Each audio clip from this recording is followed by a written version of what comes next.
What's going on, No Nation? CJ Wilson here with DoakTalk. I've waited to kind of put this video out. Just wanted to see how things progress. We're in the middle, pretty much the middle of fall camp. Wanted to see how the team looked in regards to reports I've been hearing from fall camp, and B, just I guess you could say a mid camp injury report, so to speak, in regards to who's been hurt, who's not been hurt. Of course, thus far within fall camp, FSU hasn't had any major injuries. Hopefully, we can continue that track or trend or whatnot. But I want to go ahead and get into my preseason prediction for the 2025 Seminoles in regards to what I think the record will be and the outcome for the upcoming season. It's pretty interesting how the schedule sets up. We'll jump right into it. Won't hold you guys too long. But before we get started, make sure you guys hit that like button if you haven't already. Hit that like button and subscribe to the channel if you haven't already. Hit the like button. It takes 2 seconds out of your time. And also hit subscribe. We're going to be hanging out all season. So go ahead and join the Dope Talk community. All right, guys, let's jump right into it in regards to the schedule. First game, of course, Alabama Crimson Tide playing these guys Saturday, August the 30th, 3:30 p.m. on ABC. Prime time matchup, yada, yada, yada. Let's get to the nitty gritty. So I do think FSU, we're catching Alabama at the perfect time, right? When I say we're catching Alabama at the perfect time, you're talking about a new starting quarterback. This guy, Ty Simpson, he hasn't started any games at all during his Alabama career. As you guys know, Jalen Monroe was the starting quarterback last year. Simpson was recently announced the starting quarterback for the Crimson Tide. So first start is going to be on the road, which isn't ideal on the road in one of the most hostile environments in college football in Doak Campbell Stadium. And not only just Doak Campbell Stadium in regards to being hostile, you got to understand, I guess, the atmosphere we're kind of going to, right? First game of the season, one. So energy is going to be very high. This is a newly renovated Doak Campbell Stadium. It's going to be brand new. As you guys remember, the last year and a half or so, we've been going through stadium renovations and things like that. It's going to be a brand new Doak Campbell Stadium. First time the public will be able to see it. So the energy is going to be pretty high in regards to that as well. So I do think, and I do think this is a game that FSU has as circle. So they're going to come out and give their best punches to Alabama. But I don't think it'd be enough. I think it'd be a close game. We'll get to the score prediction later on down the line. I do think it'd be a close game, but I think Alabama edges out FSU within this one. Alabama on paper probably is the most talented team FSU will face this year out of them and Alabama on paper. All right, so I think FSU loses to Alabama. We move down to the next game, East Texas A&M. That should be a good game to get on track and things like that. Continue to build continuity within the offense, just the team overall. So that's a game we want to get better at. FSU wins against East Texas A&M.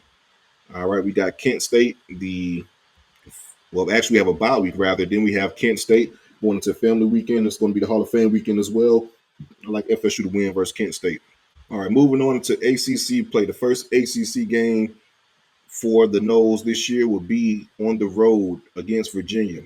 This is a Friday night game, 7 p.m. This is a game I have circled in regards to one of the most important games for me. I think this game here will kind of tell you what kind of team Florida State will be, right? If we go up and handle business against Virginia, I think it'd be good for the season in regards to you can have a high against Alabama, right? Play your might out, and you could possibly upset Alabama. But then you got the two easy games coming up. But okay, so now you're on the road. ACC game is going to be a hostile environment. What type of focus will we have going into that game? If the team responds well, that shows me that these guys will possibly be consistent throughout the entire season in regards to being even killed and focused throughout and play every game the same. We don't have a high against Alabama and then come out lackluster against a Virginia and things like that. So this is a game that I'm really looking forward to for FSU this upcoming season, just to see the approach and how we attack this game. With that being said, I got the Noles winning against Virginia. We go into rivalry week against the Miami Hurricanes, 3-1. All right, so we have the Miami Hurricanes. We're in Doak Campbell Stadium. I know Miami has a lot of hype coming in this year, and I guess rightfully so in some positions. Really good offensive line. They have some good defensive line players as well. Ruben Bain. They tried to revamp the secondary because that room was terrible last year. A lot of transfers. We'll see how that gel. I'm not sold on their receivers. They have a lot of young talent from a star perspective, but no real experience within that receiver room. Really pretty good running back room. I don't think it's a elite running back room. I think it was a little bit better last year in regards to the running back room. I forget the kid's name. My apologies, but Miami had a running back that transferred from Arizona that was pretty damn good for them. Ended up losing him. I think they added a running back from North Dakota State or something along those lines. That was pretty good out of the portal, but nonetheless, I really Nothing special within that running back room, in my opinion. I think it's a good room overall. It'll probably be a running back by committee with Miami. With that being said, I like us to win this rivalry game against the Hurricanes. I'm still not a believer in Mario Cristobal at all. Want to see how Carson Beck as well responds to that shoulder injury that he suffered at Georgia. So FSU wins against the Miami Hurricanes. We go 4-1, 2-0 in the ACC. We're starting to roll a little bit. All right, next, like I said, the schedule sets up pretty favorable for FSU. So after the Miami game, we have a home game against Pittsburgh. I think FSU wins that one, so we go 5-1. This is going to be an interesting one as well. I want to see how FSU responds to this one. So the next game is against the Stanford University. We got to go out to California. That's going to be a interesting one as far as going from coast to coast. It's going to be a 10:30 p.m. night game for us FSU fans on the East Coast. It's going to be a long day leading up to that game, but of course I'll be wide awake once 10:30 hits. I think FSU wins this game as well. But again, this is another game I want to watch in regards to, like I said, similar to Virginia. What is our approach to this game? The mentality: do we attack this game and go ahead and kill a fly with a sledgehammer, or do we let them stick around this, that, and the third and make a game out of it and possibly lose this one? So have FSU winning that. Is that what, 5-1, if I'm not mistaken? Yep, 5-1 after Stanford. Now everybody the eyes are on the nose, right? So we got 5-1. We got Wake Forest. Again, the schedule sets up nice. November 1st, we have Wake Forest coming into Bobby Bowden Field. I like us and that's going to be the homecoming game. Seminole Heritage Weekend as well. Will we bring out the Heritage uniforms? We'll find out, hopefully. But I think FSU wins this one as well against Wake Forest. So we're 6-1. 6-1. We're rolling. Now, this is the big game. The ACC. This game here is pretty much decided the ACC for a long time, especially when we were in coastal when we had the coastal in the Atlantic Division.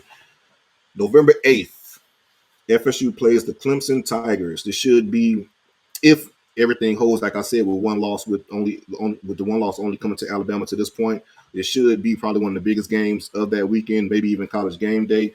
With that being said, I stated earlier, I think Alabama is probably the most talented team on paper. I think Clemson is the best team we face. I think Clemson is trying to be really good this year. The repeat is being ACC champions, in my opinion. Cade Klubnik, he's coming to his own. I think he's going to probably be the number one quarterback in the draft in this upcoming 2026 draft. Their young receivers aren't really young anymore. A lot of talent. And shot to Dabo, man. He's been shaky the last few years, but he stayed the course, and now he's back being one of the prominent teams within the ACC. I think Clemson wins this one, and FSU falls to, 6-2, if I'm not mistaken, Harlan? Yep, 6-2. So second loss of the season comes against the best team in the conference, in my opinion, and the team that will be competing for a national championship. We have Military Appreciation Day for November the 15th, and we play Virginia Tech. This is going to be another tough one, but I think the Noles can win it. We got to stop the quarterback. As you guys know, drones are kind of wrong.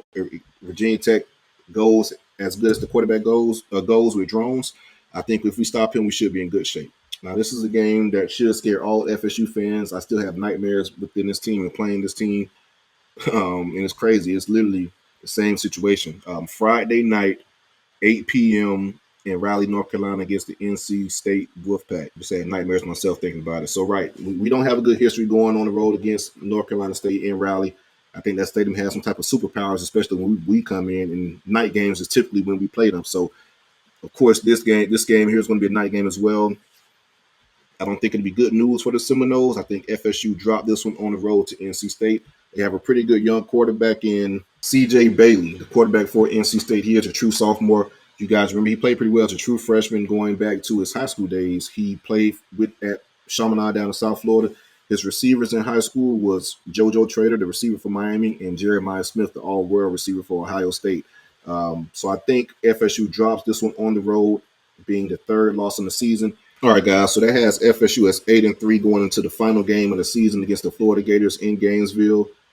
It's going to be a rowdy environment in Gainesville. This one, I really don't want to predict this one because it could go either way for both teams in regards to how long the season is. Florida has a damning schedule, right? A very crazy schedule. Once we get to this point, we don't know how each team will look injury-wise and things like that. So I think it can kind of go both ways. But if you have to put a gun in my head right now, I'm going to pick the Florida Gators to win this one. Home field advantage for the Gators is what's going to give them the edge. DJ Lagway and company is going to be a close one in Gainesville. I think Florida edges us out. Unfortunately, we end the season on a 2-game losing streak, in my opinion, to NC State and the Florida Gators. But nonetheless, I think we will be 8-4 on the season. That's my official prediction. I do think we'll be 8-4, and I wouldn't be surprised, to be completely honest with you, if we could pull out a 9-3 type of season, what we've been hearing from fall camp.